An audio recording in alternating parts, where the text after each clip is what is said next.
Ah non, Ah. mais Il a encore fait tomber. bah, tu iras le chercher. On va faire ça dans la matinée. Bon, c'est ça, c'est le jeu du matin. Oui, c'est ça. Alors là-dedans, il y a des, Là, vous avez le il y a mâle, des ça noisettes. arrête pas de faire tomber là. Et après, vous avez la femelle. La femelle, je sais pas si vous voyez comme ça, mais elle est un petit peu plus petite, un petit peu plus fine. Si, on Là, voit. lui, il ébouriffe bien ses plumes. Mais s'il les met bien droites, on voit qu'il est plus... qu'il Plus est gros que la femelle. ouais, plus ébouriffé que la femelle. Et donc, ils volent pas. On leur a enlevé les plumes à... Alors non, on les a rémigés, comme pour les poules. Donc en fait, on a coupé les plumes, on Ah, a les taillé. ailes. Voilà, ça, en fait, ouais. on a taillé, on a rémigé, parce que les plumes qui portent pour le vol, ça s'appelle les rémiges. Donc c'est pour ça qu'on appelle rémigé. Et donc on taille, et après, c'est une action qui est réversible.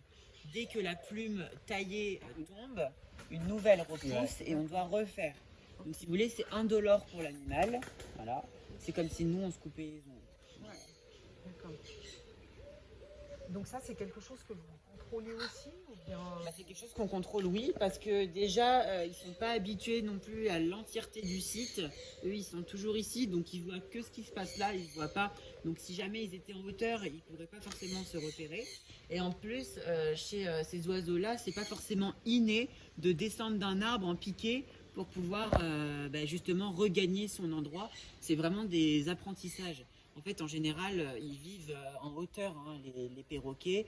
Ils vivent sur tout ce qui va être strate forestière au niveau de la forêt amazonienne. Et donc, ils vont se déplacer d'une façon longiforme sur tout le site, mais ils vont pas forcément descendre, remonter, etc. Ils en font bien sûr des petites descentes parce que c'est pas toujours linéaire. Mais si vous voulez, voilà, s'il était en haut, déjà, il faudrait se mettre loin pour faire le rappel parce que ça me fait toujours rire les gens qui perdent leur perroquet, qui se mettent en bas d'un arbre qui fait 10 mètres de haut et qui se mettent à faire ça. Forcément, le perroquet, il va pas faire ouh, comme ça. Non, mais il faut se mettre sur de la distance hein, pour que ce soit une descente progressive. Et il peut pas, là, c'est trop pentu.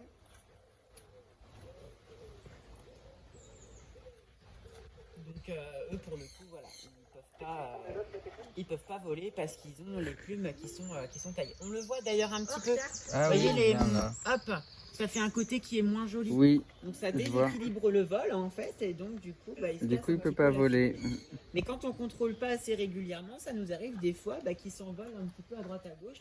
Mais comme les plumes tombent pas toutes au même moment et repoussent pas du coup toutes au même moment, du coup on a toujours quelques plumes qui sont taillées tout le temps. Hein. D'accord. Ah, ça y est, je crois que il ou elle, non, Ouais. c'est elle la chopée. Ah oui, il y en a. Il est en train aussi sur les deux autres là. Tout ça pour une noisette. Oui, c'est vrai. Ça leur fait un petit jeu. En grand haras sud-américain, vous avez le haras de Buffon, qui est à peu près de la même couleur que cette espèce-là, mais en quand même beaucoup plus gros. Et après, vous avez donc, le haras militaire, et puis vous avez des plus petits haras qui peuvent être tout verts, par exemple les haras nobilis ou les haras sévères. Je vous donne quelques exemples. Mais vraiment, en grand haras, vous avez que les militaires et les buffons. C'est pas la plus grande espèce de haras. Hein. Le haras hyacinthe va être vraiment le plus gros.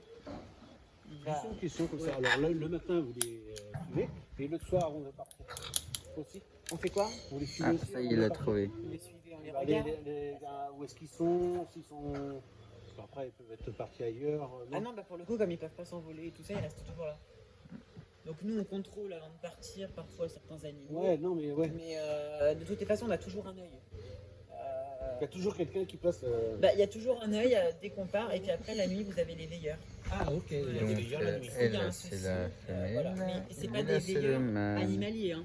C'est plus pour faire la sécurité, qu'il n'y ait pas une intrusion, qu'il n'y ait pas justement tout ça. Elle est sur ce de caméra. Il y a des caméras aussi. Et après, les veilleurs servent aussi à rapporter par exemple des choses, parce que comme on a des personnes qui dorment au niveau des lodges, des personnes qui dorment sur le parc, si jamais il y a un souci ou quoi que ce soit, bah, au moins on a des veilleurs qui gardent le parc. Ceux qui ont besoin d'une petite coupe de champagne à 1h du matin. C'est ça, le problème le plus grave. Ça va. Oui, C'est plus grave qu'une petite coupe de champagne à 1h du matin. Ah, il va réussir à la faire Ils tomber se volent peut-être. le carton les uns des autres, non? Oui, des fois. Ouais. Bah oui. Des fois. La Bon, jalousie. là, après, l'idée, c'est de dispatcher. Donc, c'est pour ça que là, j'ai donné et tout ça. Bon, il m'a fait comprendre que celui qui avait là-bas, il n'en voulait pas. Alors qu'il est retourné après sur là-bas, alors que je l'avais déposé. Alors, sinon, est-ce que vous restez à chaque fois avec la nourriture finie ou Non. vous leur donnez, vous Non, partez? non, là, c'est plus vraiment pour qu'on fasse aussi des explications. D'accord, ok. Pour prendre le temps aussi de les observer, qu'on juste on donne pas l'enrichissement et puis qu'on parte. Après, quand on a le temps, oui, on reste. Ah, ça y Mais est, on il a l'a eu. surtout des bonnes journées bien. Ça y est, elle l'a eu. Vous voyez en fait, ça doit être sur le temps. On voit pas, il doit être un peu bas. Ouais, c'est quoi ça? Mais des fois, on a des gros avions militaires. Des fois, ça fait ciel noir, tu as l'impression qu'ils vont toucher les Ah arbres. oui, non mais ouais. Et là, c'est hyper dangereux parce que les girafes et tout qui sont paniquées après, voilà. Donc, ça risque. Donc, on regarde quand on a du temps, mais comme je vous dis, on n'a pas des journées à rallonge. Donc, Oui, des bien fois, sûr. on fait les distributions et puis après, on part faire autre chose. En tout cas, il faut quand même observer les animaux. Parce que, comme je vous l'ai dit, quand ils vont pas bien, ils le cachent. Donc, vraiment, on doit tout le Il temps les regarder. regarde. Les perroquets, en général, on fait des prises de poids. Alors avec eux, comme ils sont pas habitués, on en fait un petit peu de temps en temps. Il me semble que Marion, une fois qu'elle était sur le secteur, s'était penchée justement. Il me semble qu'elle avait réussi. Je suis pas sûre à 100% de ce que je vous dis, mais il me semble qu'elle avait réussi à mettre la balance et qu'il monte dessus comme ça. Mais sinon, pour la fauconnerie, on vous expliquera certainement. On pèse les oiseaux. Parce que la pesée permet vraiment de savoir s'il y a des problèmes en interne. Ah, il y en a en dessous. Une grosse prise de poids ou plutôt une perte de poids, là ça va annoncer un problème. Donc moi je vous l'ai dit, j'en ai deux chez moi. Et c'est quoi leur nom, à eux deux là? Alors eux ils n'ont pas de prénom. Ah, ils ont pas de prénom, Ouais. d'accord. Ils restent en cage quand vous n'êtes pas là, ils sont dehors. Non, quand- ils sont en liberté totale dans Totale. mon salon. À mes risques et périls que je ne retrouve plus ma télé en place ou que voilà. On m'a dit il faut en longueur de journée de la musique aussi. Ouais, ou la télé. Voilà. Parce Ouais, que de ils ont, la stimulation. voilà. Je vais juste